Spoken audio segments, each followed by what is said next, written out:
আমি একজন professional cycle rider. আমার দক্ষতা এখন দেখবে। টেক টেক করে আমি এখান দিয়ে এইভাবে উঠে যাব, গিয়ে তারপরে ওইখানে যাব। হ্যাঁ, তারপরে এইখানে উঠে এইভাবে করে সাইকেলটা সুন্দরভাবে নিচে নামি আবার উঠে যাব। তারপরে এইভাবে টেক্কের টেক্কের টেক্কের এক চাকার উপরে করে ওই দেয়ালে চলে যাব।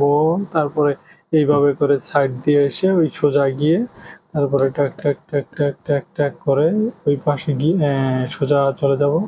যাব যাব যাব যাব যাব যাব সোজা চলে যাব এভাবে এই যে চলে এসেছি। এবার এখানে এভাবে সিঁড়ির মতো উঠে যাব। এবার এই উপর দিয়ে যাব, গিয়ে পরে এদিক দিয়ে সোজা এসে এদিকে এই উপর দিয়ে সোজাভাবে ওদিকে চলে যাব। দেখছেন আমার কত সুন্দর দক্ষতা। আপনারা অবশ্যই চেষ্টা করবেন এরকম, কিন্তু ভালোভাবে না শিখে চেষ্টা করবেন না।